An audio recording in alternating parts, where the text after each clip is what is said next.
buenos días y ante todo, ¡Chávez vive!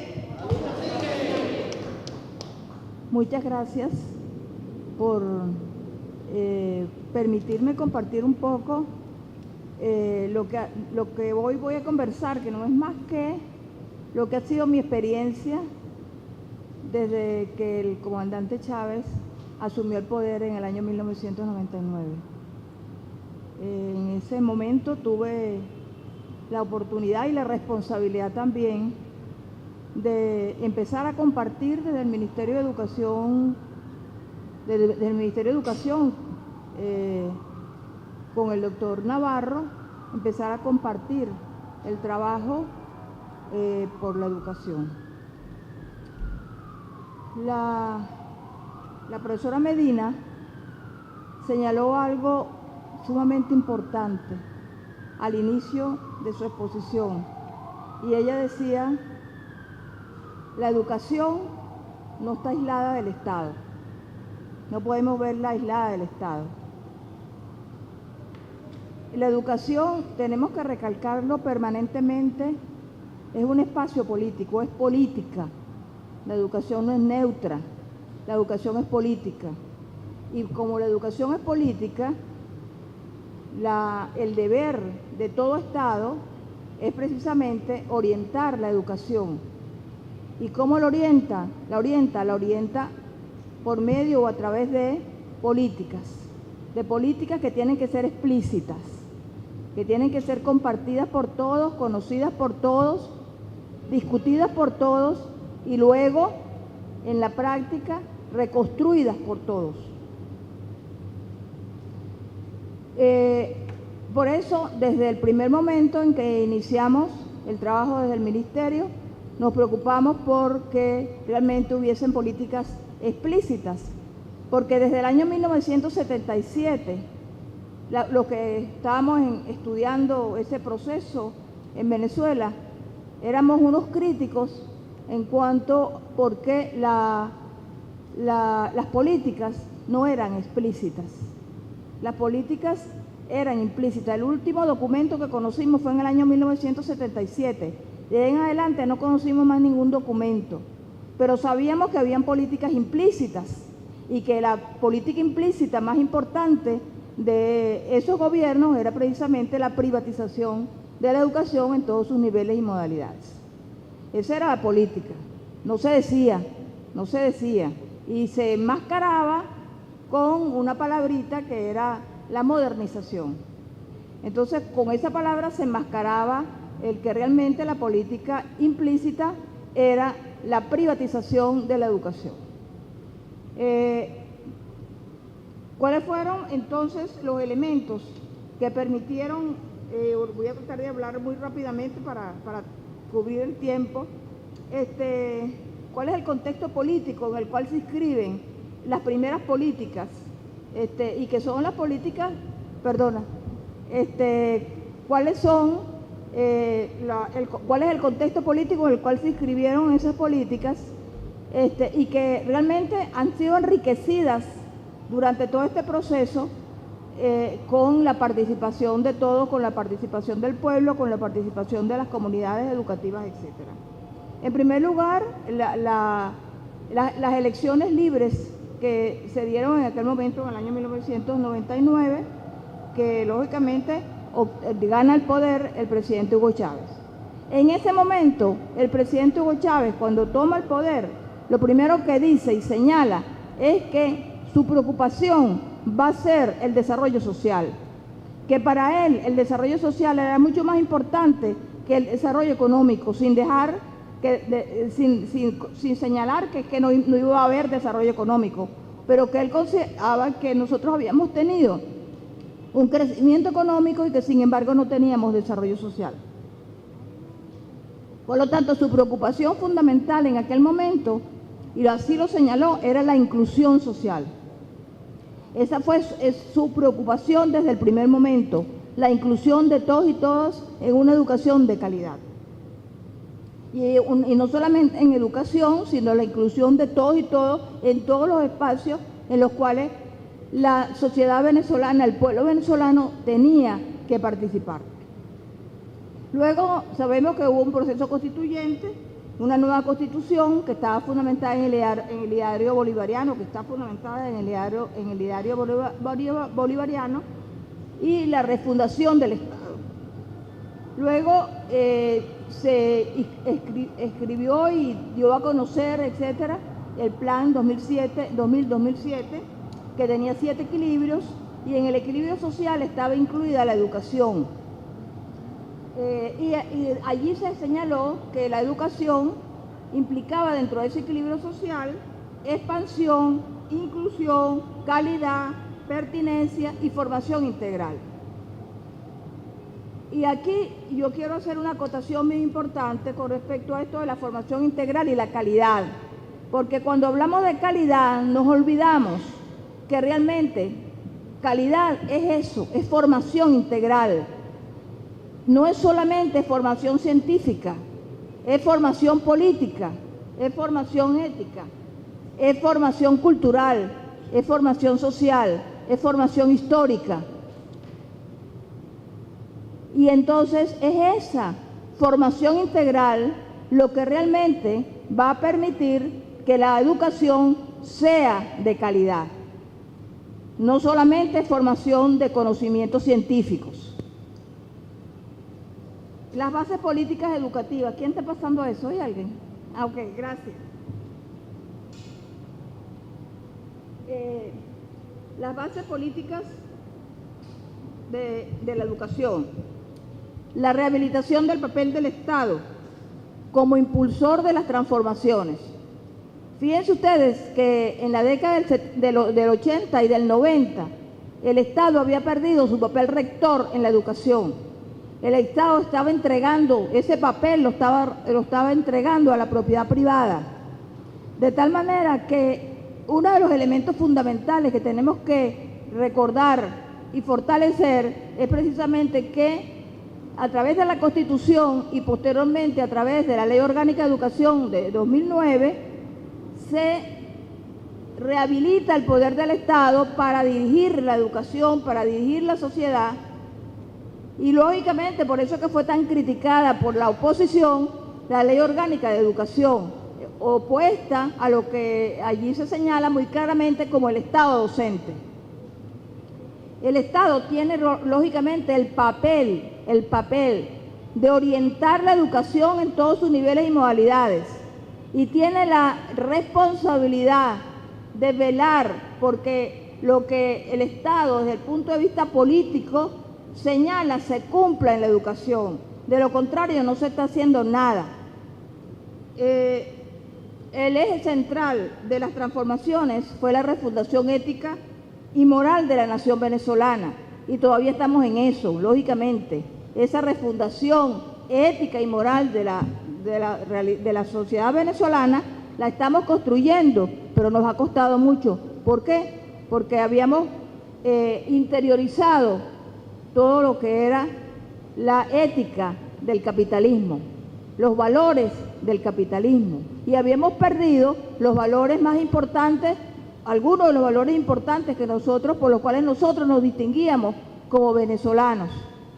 Los habíamos perdido y los estamos ahora reconstruyendo en este proceso de transformaciones que nos pertenece a todos.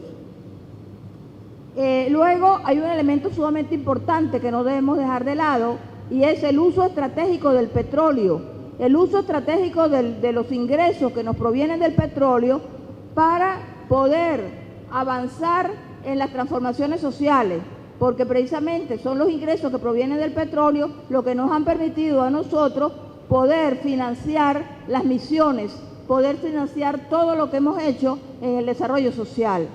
Pero también ese petróleo, ese dinero del petróleo que dice que se regala, que dicen que se regala, ¿verdad? No, no se regala. Está siendo utilizado realmente para avanzar en la integración, en la integración latinoamericana y caribeña. Está siendo utilizado precisamente en lograr una sociedad pluripolar, multipolar, y una sociedad realmente en la cual América Latina se convierta en una potencia, no como la potencia norteamericana, sino una potencia moral realmente. Luego, las bases políticas educativas. La Constitución del 1999 garantiza la gratuidad desde el nivel inicial hasta el nivel de grado, ¿verdad? Eso es sumamente importante porque es una condición fundamental para que realmente se pueda dar la inclusión. Es decir, nosotros podemos decretar la inclusión, pero si el Estado no crea las condiciones para que las personas puedan ingresar a educación en todos sus niveles y para que las personas puedan permanecer en la educación y cumplir con los requisitos de la educación, es imposible que se cumpla y se quede en letra muerta en la declaración de la inclusión.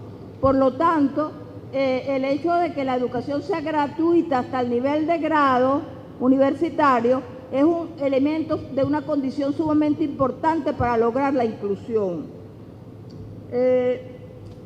Luego, la educación es un derecho humano y es pública, es decir, independientemente de que sea dirigida o gerenciada por lo privado, la educación es un espacio de lo público y ese es un elemento a rescatar también, que tenemos que seguir rescatando tanto en la educación inicial, primaria, básica o secundaria y en la educación universitaria fundamentalmente, porque allí es donde más se ha perdido esa concepción de que la educación es un espacio de lo público. La universidad ya no es un espacio de lo público, la universidad se ha venido convirtiendo en un espacio de lo privado. Allí no se discute lo público, allí no se discuten diariamente las cuestiones importantes que están ocurriendo en el mundo en este momento. Allí no se discute lo que está ocurriendo en la sociedad venezolana. Simplemente se ha convertido en un espacio donde simplemente se va a estudiar, a oír clases, los profesores van a dar su clase y se van para su casa. Y ahí no hay otro tipo de orientación. Entonces, hay que realmente rescatar el espacio de lo público de las universidades y de la educación en general. Bueno, se reconoce como bienes públicos la ciencia y la tecnología y se obliga a las empresas más importantes a poder aportar para el desarrollo de la ciencia y la tecnología. ¿Cuáles fueron las primeras iniciativas? Voy a tratar de ir mucho más rápidamente porque ya me van a tocar la campana. La creación de las escuelas bolivarianas de tiempo completo y currículum integral. Esto es sumamente importante porque nosotros teníamos una educación inicial y una educación primaria que la habíamos dividido y se veía por turnos. Todavía hay escuelas por turnos, pero no debería haber ninguna escuela por turnos. Deberíamos ver a la escuela de tiempo completo, de educación integral, en la cual realmente esa educación integral se entienda como esto, como formación de valores, ¿verdad?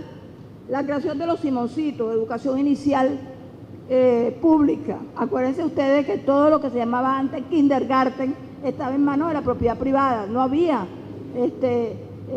educación inicial pública o era muy poca.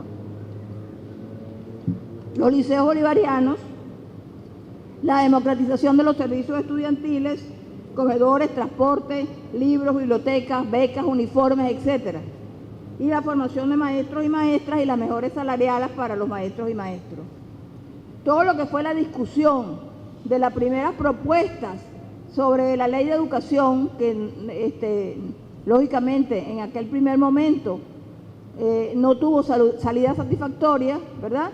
Pero esa discusión que se dio en el seno de los maestros, en el seno del magistrado venezolano, fue sumamente importante para crear conciencia dentro de los maestros, de los profesores, etcétera.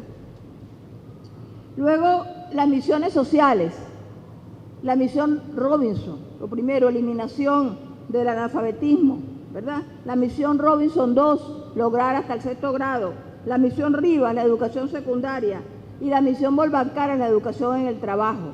Esas fueron las cosas primeritas que nosotros logramos hacer y en las cuales tenemos resultados importantísimos. Hay un trabajo que hizo el Ministerio de Educación cuando estaba Jennifer Hill y estaba Edgardo Ramírez,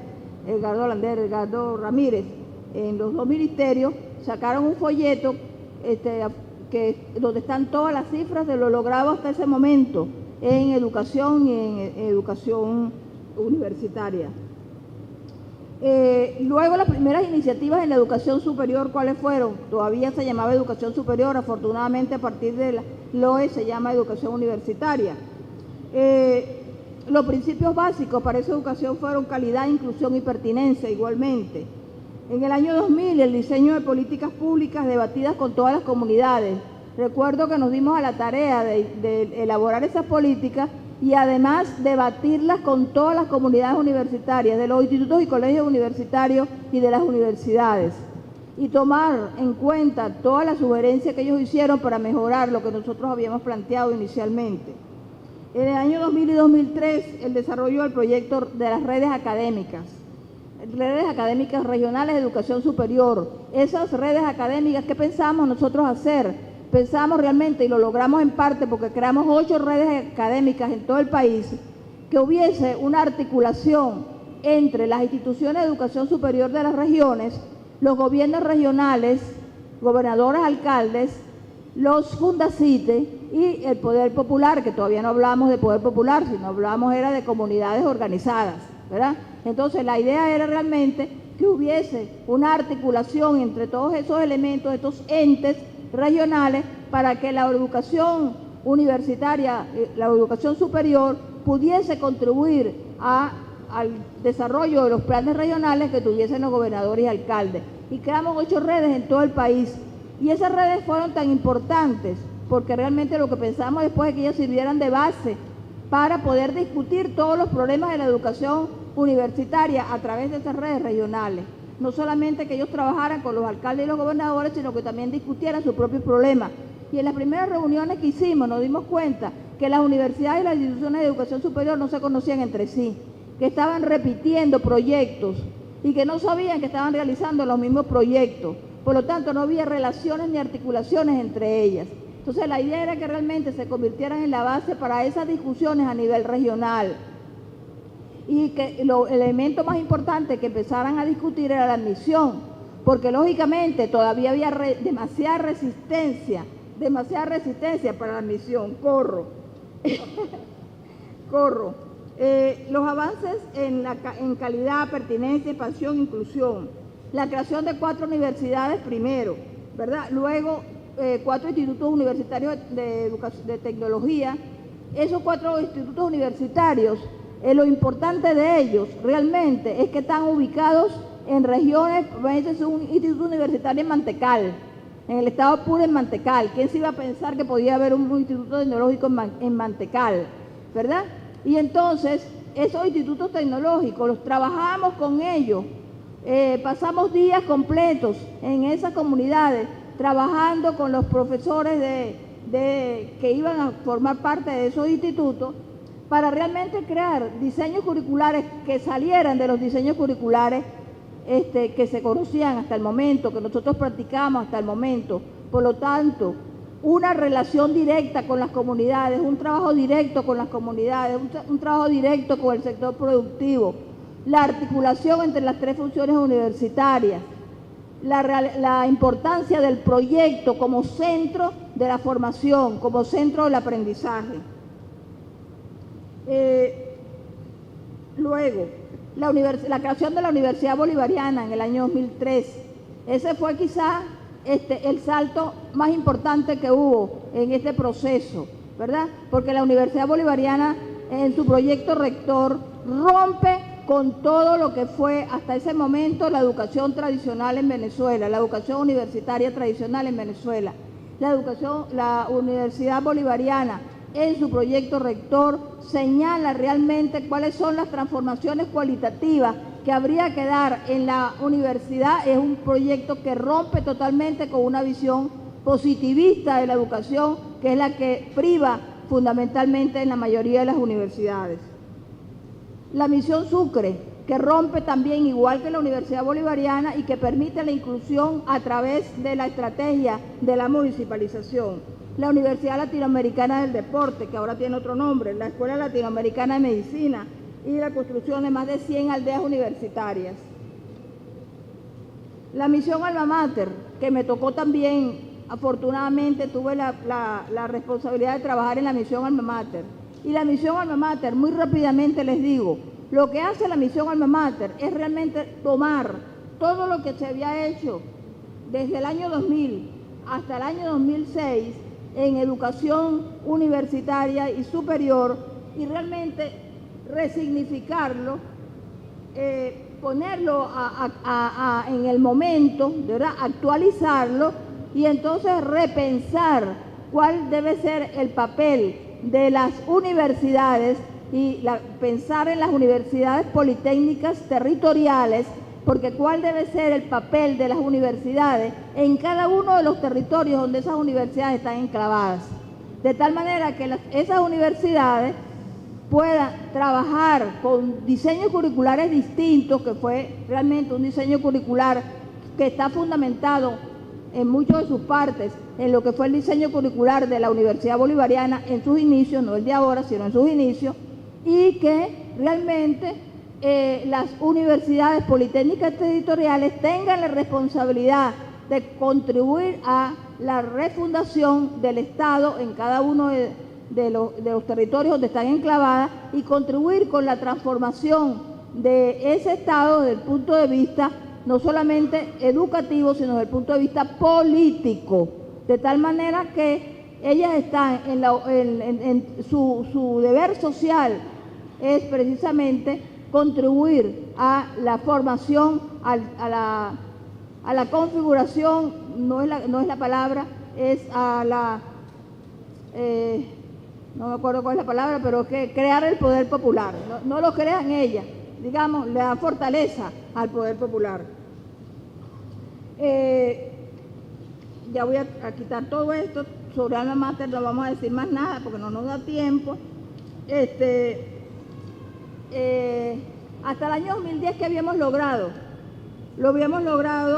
la transformación de 6 institutos universitarios tecnológicos de universidades politécnicas territoriales, la creación de 2 institutos universitarios especializados como el IALA, que es algo que sale totalmente porque nunca en la vida había habido en Venezuela ni en ningún país un acuerdo entre un gobierno y un movimiento social como la Vía Campesina Internacional.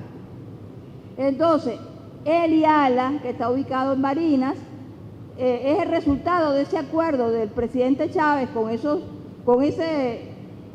movimientos populares y que realmente está dirigido a formar a campesinos. Tampoco nadie se había ocupado de formar a campesinos. ¿Cuándo? Antes, ¿verdad? El campesino, la clase social más olvidada, la clase social más oprimida, la clase social que nadie tenía que ver con ellos, ¿verdad? Entonces, la formación de los campesinos, hijos de campesinos latinoamericanos, para formarse como técnicos y además como ingenieros agroecólogos y regresar a sus países a contribuir a transformar el campo en esos países.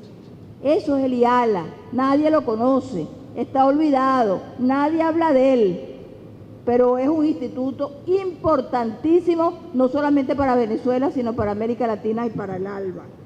La creación de 4 universidades especializadas, el diseño y puesta en práctica de los programas de formación. Los programas nacionales de formación son sumamente importantes porque tienen una cantidad de características que realmente son diseños curriculares transformadores. ¿Cuáles son los sentidos? Y con esto finalizo. ¿Cuáles son los sentidos de la transformación de la educación hasta ahora? ¿Y cuáles son los desafíos que tenemos en este momento? En primer lugar, en la creación del Estado docente.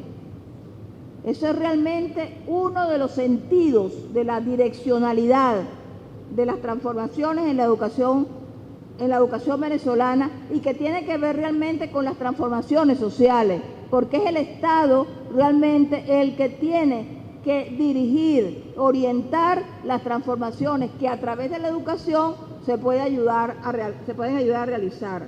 La inclusión de todos y todas en una educación con calidad y pertinencia social, entendiendo por calidad formación integral. La transformación de las concepciones dominantes sobre la educación, la escuela, la universidad. Los cambios en los modos de pensar, en los valores y en las prácticas. Las transformaciones curriculares dirigidas a la formación integral. que desarrolle el pensamiento crítico, complejo, integral, etc. Termino. Transformaciones en la estructura organizativa de las instituciones universitarias, fundamental. Si no transformamos la organización de las universidades, de las escuelas, no hacemos mucho tampoco. ¿Por qué? Porque la propia organización interna traba todo lo que se quiera hacer desde el punto de vista académico, desde el punto de vista pedagógico, lo traba. La administración y la organización administrativa que tenemos traba las transformaciones. Por lo tanto, tenemos que hacer un esfuerzo por transformar internamente a las instituciones educativas. Transformaciones en relación con la relación profesor-estudiante. Cuando venía en el ascensor alguien que es de la Universidad Bolivariana, me dice: profesora, yo estuve con usted en la Universidad Bolivariana y me acuerdo del programa de desempeño estudiantil, el trabajo que usted hizo por el desempeño estudiantil. Esa relación profesor-estudiante es importantísima y tenemos que cambiar esa relación vertical, esa relación que creemos que todos lo sabemos nosotros los profesores. Y fundamentalmente dedicarnos a atender el desempeño estudiantil, porque es un problema sumamente complejo, que los estudiantes no tienen la culpa de que tengan problemas de todo tipo, que no solamente son problemas que tienen que ver con la formación, sino con problemas que tienen que ver con su entorno familiar, que tienen que ver con su cultura, que tienen que ver con su vivencia. Entonces, eso es importantísimo tomarlo en cuenta, pero nosotros creemos que el problema es de los estudiantes y los profesores no tenemos nada que hacer porque los profesores somos perfectos. La participación activa y comprometida, ¿verdad?, en la solución de los problemas concretos del pueblo venezolano. Diálogo de saberes, fortalecimiento del poder popular. Eso es un desafío que tenemos, eso no lo hemos logrado. Nosotros estamos trabajando en eso y hay mucha gente que está trabajando, pero no lo hemos logrado. El ejercicio de la democracia universitaria en su quehacer diario. Ese es otro problema que tenemos gravísimo. No hay ejercicio de la democracia en las universidades ni en las instituciones educativas. Seguimos siendo autoritarios. La autoridad del rector, la autoridad del maestro, la autoridad del director, la autoridad del que manda. Y no hay participación, no hay respeto al otro, no hay realmente ejercicio real de la democracia. Y es la única manera, ejerciendo la democracia, como podemos realmente contribuir a la transformación social desde la educación, contribuir a la transformación social del pueblo venezolano. Muchas gracias.